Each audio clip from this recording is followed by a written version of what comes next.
સુરત શહેરને નશામુક્ત બનાવવા માટે ક્રાઇમ બ્રાન્ચે એક મોટું ઓપરેશન પાર પાડ્યું છે।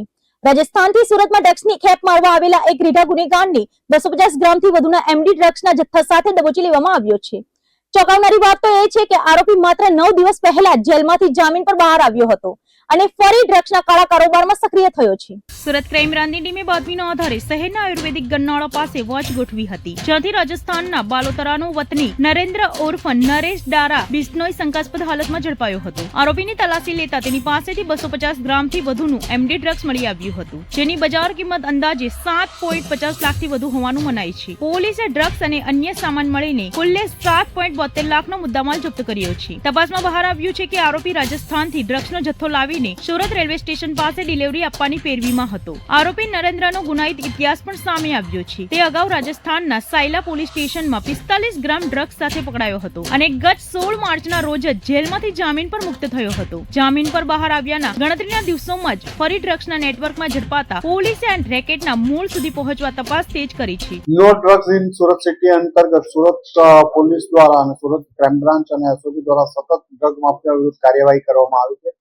આવી જ એક ઇન્ફોર્મેશન આધારે સુરત ક્રાઇમ બ્રાન્ચના પોલીસ ઇન્સ્પેક્ટર જયંત ગોસ્વામી અને એમની ટીમના પીએસઆઈ ભાગીને એક ઇન્ફોર્મેશન મળી હતી કે રાજસ્થાનના બાલોતરાનો રહેવાસી નરેન્દ્ર ડારા સુરત શહેરમાં કોઈને એમડી ડ્રગ્સની ડિલિવરી કરવા આવવાનો છે। આ બાતમી આધારે એમણે વોચ ગોઠવેલી હતી અને જેના અનુસંધાને ગઈકાલે એમની ટીમને સફળતા મળી।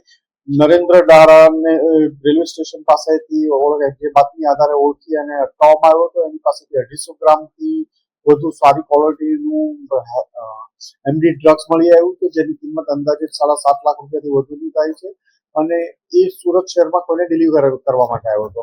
એની પૂછપરછ દરમિયાન એ અગાઉ પણ ડ્રગ્સના કેસમાં પકડાઈ ચૂક્યો હતો। 45 ગ્રામ ડ્રગ્સ સાથે રાજસ્થાનમાં પકડાયેલો હતો।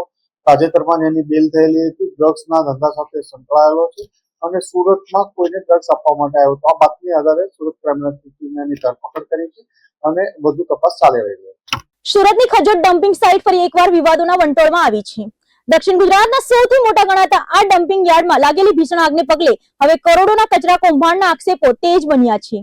માત્ર 52 દિવસના ટૂંકા ગાળામાં બીજી વખત લાગેલી આ આગ કુદરતી છે કે માનવ સર્જિત, તેને લઈને પૂર્વ કોર્પોરેટરે સીધા સવાલો ઉઠાવતા પાલિકાની વહીવટદારને પત્ર લખીને તપાસની માંગ કરી છે। સુરતના ખજોદ ડમ્પિંગ સાઇટ પર 24 માર્ચથી લાગેલી આગ હજુ પણ કાબુ બહાર છે, જેના કારણે આસપાસના વિસ્તારોમાં ઝેરી ધુમાડાના કાળા વાદળો છવાઈ ગયા છે। ફાયર વિભાગની ટીમો સતત જહેમત ઉઠાવી રહી છે, પરંતુ કચરાના પહાડોમાં લાગેલી આગ શાંત થવાનું નામ નથી લઈ રહી। આ ગંભીર સ્થિતિ વચ્ચે પૂર્વ કોર્પોરેટર વિજય પાનસુરિયાએ ચોંકાવનારા આક્ષેપો કર્યા છે। તેમણે દાવો કર્યો છે કે 3 થી 4 અલગ અલગ જગ્યાએ એક સાથે આગ લાગી છે, જે કેમિકલ છાંટીને લગાવવામાં આવી હોવાથી શંકા છે। ઇજારદાર, સીડી ટ્રાન્સપોર્ટ અને પાલિકાના અધિકારીઓની મિલીભગતથી ચાલતા કચરા કૌભાંડના પુરાવા નાશ કરવા માટે આ માનવ સર્જિત આગ લગાડવામાં આવી હોવાનો આરોપ લગાવવામાં આવ્યો છે। આ મામલે વહીવટદાર મિલિંદ તોરવણેને પત્ર લખીને જવાબદારો સામે કડક કાર્યવાહીની માંગ કરવામાં આવી છે। બીજી તરફ મ્યુનિસિપલ કમિશનરે તપાસ કમિટીની રચના કરી છે, પરંતુ વારંવાર બનતી આવી ઘટનાઓએ સુરત પાલિકાની વૈજ્ઞાનિક કચરા નિકાલ પદ્ધતિની પોલ ખોલી નાખી છે। વિજય પાનસરિયા, પૂર્વ કોર્પોરેટર, સુરત મહાનગરપાલિકાના ડમ્પિંગ સાઇટ ખજોદ સાથે 24 કલાકથી આગ લાગી છે। આ આગ કોઈ કુદરતી આગ નથી, માનવ સર્જિત એટલે છે કે આ સાઇટ પર જે ઇજારદાર છે એમને સુરત શહેરમાંથી જે રોજનો 2500 ટન મેટ્રિક ટન કચરો નીકળે છે એનો નિકાલ કરવાનો હોય છે અને છેલ્લા 3 વર્ષમાં એમને 30 લાખ મેટ્રિક ટન કચરાનો નિકાલ કરવાનો હતો, પરંતુ એમને ફક્ત અને ફક્ત 14 લાખ મેટ્રિક ટન કચરાનો જ નિકાલ કર્યો છે। બાકીનો જે 16 લાખ મેટ્રિક ટન કચરો એઝ ઇટ ઇઝ અનપ્રોસેસ કર્યા વગરનો ત્યાં ને ત્યાં છે। તો આ કચરાનો નિકાલ કઈ રીતે કરવો? એકવાર એમની વિરુદ્ધ કચરાનો બારે બાર નિકાલ કરવા માટે એફઆઈઆર થઈ છે, એટલે બીજી વાર 52 દિવસ પહેલાં ત્યાં આગ લાગી હતી। એ આગ લાગી હતી એનો કમ્પ્રિહેન્સિવ રિપોર્ટ ક્યાં છે? આગ શા માટે લાગી હતી, કેટલો કચરો સળગી ગયો, પર્યાવરણને કેટલું નુકસાન થયું, અને તે દિવસથી આજ દિવસ સુધી એ કચરાને પ્રિકોશન ફરીથી ન આગ લાગે એ માટે પ્રિકોશનના શું પગલાં લીધા એ રિપોર્ટ મીડિયા સમક્ષ કે લોકો સમક્ષ રજૂ નથી કર્યો અને ફરીથી આગ લાગી છે અને આ આગ હજુ 2 થી 3 દિવસ ચાલવાની છે। એટલે ક્યાંક ને ક્યાંક આ ઇજારદાર દ્વારા જે પોતે કરેલો ભ્રષ્ટાચાર અને 213 કરોડનું જે કચરા કૌભાંડ છે એના પુરાવા છુપાવવાનું સૌથી મોટું કારસ્તાન કરતા હોય તેવું ચોખ્ખું દેખાય છે।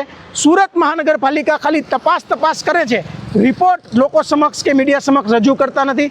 આ ચોખ્ખું દેખાડે છે કે આમાં મોટો ભ્રષ્ટાચાર થયો છે અને એમાં સમગ્ર તંત્ર, સુરત મહાનગરપાલિકાનો સોલિડ વેસ્ટ ડિપાર્ટમેન્ટ હોય, પર્યાવરણ વિભાગ હોય કે તેના ઇજારદાર હોય, આ તમામે ભેગા મળી અને મસમોટો ભ્રષ્ટાચાર કર્યો છે. સુરતના જંગીપુરા વિસ્તારમાં આવેલી એક હાઈ રાઇઝ બિલ્ડિંગમાં આજે આગની ઘટના બની હતી, જેમાં સ્વર્ણ લાગોમ નામની બહુમાળી ઇમારતના 14મા માળે અચાનક આગ ફાટી નીકળતા રહીશોમાં ભારે અફરાતફરી મચી ગઈ હતી. ઘટનાની જાણ થતાં સુરત ફાયર વિભાગનો કાફલો તાત્કાલિક ઘટના સ્થળે દોડી આવ્યો હતો. ભારે જહેમત બાદ આગ પર કાબુ મેળવ્યો હતો. સુરતના જંગીપુરા વિસ્તારમાં આવેલી રહેણાંક હાઈ રાઇઝ બિલ્ડિંગ સ્વર્ણ લાગોમમાં આજે ભયાનક દ્રશ્યો સર્જાયા હતા. બિલ્ડિંગના 14મા માળે આવેલા એક ફ્લેટમાં એકાએક આગ ભભૂકી ઉઠી હતી. જોતજોતામાં આગના ધુમાડાના ગોટે ગોટા બારીઓની બહાર નીકળતા જોઈને સોસાયટીના અન્ય રહીશો પણ જીવ બચાવવા દોડધામમાં મચી ગયા હતા. આગની જાણ થતાં સુરત ફાયર વિભાગ એક્શન મોડમાં આવ્યું હતું અને ઊંચાઈ પર આગ ઓલવવા માટેના વિશેષ સાધનો સાથે જવાનો ઘટના સ્થળે પહોંચી ગયા હતા. પ્રાથમિક અનુમાન મુજબ શોર્ટ સર્કિટના કારણે આ આગ લાગી હોવાનું મનાઈ રહ્યું છે. ફાયરના જવાનોએ સમય સૂચકતા વાપરીને આગને અન્ય ફ્લેટમાં પ્રસરતા અટકાવી હતી અને ટૂંકા સમયમાં તેની પર સંપૂર્ણ કાબુ મેળવી લીધો હતો. સદનસીબે આ હાઈ રાઇઝ બિલ્ડિંગની દુર્ઘટનામાં કોઈ જાનહાનિના સમાચાર નથી, પરંતુ ફ્લેટમાં રહેલા ઘરવખરીના સામાનને મોટું નુકસાન થયું છે. સુરતનું હબ ગણાતી સરદાર માર્કેટમાં મજૂરોને નશાના રવાડે ચડાવવાનું એક મોટું નેટવર્ક સુરત પોલીસે ઝડપી પાડ્યું છે. ઓડિશાથી લવાયેલા લાખોની કિંમતના ગાંજાના જથ્થા સાથે કુખ્યાત ડીલર સહિત 4 શખ્સોને દબોચી લેવામાં આવ્યા છે. સુરતની શાકભાજી માર્કેટ એટલે કે સરદાર માર્કેટમાં હવે નશાના કાળા કારોબારનો પર્દાફાશ થયો છે. પોલીસને મળેલી ચોક્કસ બાતમીના આધારે દરોડા પાડીને ઓડિશાથી મંગાવેલો અંદાજે 2.97 લાખની કિંમતનો 5 કિલો ગાંજો જપ્ત કરવામાં આવ્યો છે. આ કેસમાં પોલીસે કુખ્યાત ડ્રગ્સ ડીલર સહિત કુલ 4 આરોપીઓની ધરપકડ કરી છે. ચોંકાવનારી વિગત એ છે કે ઝડપાયેલા 4 પૈકી 2 આરોપીઓ તો માર્કેટમાં જ રહીને મજૂરો અને શ્રમિકોનો સંપર્ક કરીને તેમને ગાંજો વેચવાનું કામ કરતા હતા. મજૂરી કામ કરતા લોકોને નશાની લતે લગાડીને આ ટોળકી લાખો રૂપિયા કમાતી હોવાનું તપાસમાં બહાર આવ્યું છે. પોલીસે આ ગુનામાં ઓડિશાના મુખ્ય સપ્લાયર ઘનશ્યામ ઉર્ફ આલોક ગોડને વોન્ટેડ જાહેર કર્યો છે. હાલમાં પોલીસે ગુનો નોંધીને આ રેકેટના મૂળ સુધી પહોંચવા માટે 4 આરોપીઓની સઘન પૂછપરછ શરૂ કરી છે. સુરત જિલ્લાના આદિવાસી વિસ્તારના તેજસ્વી તાલાઓ માટે આજે એક ઐતિહાસિક દિવસ સાબિત થયો છે.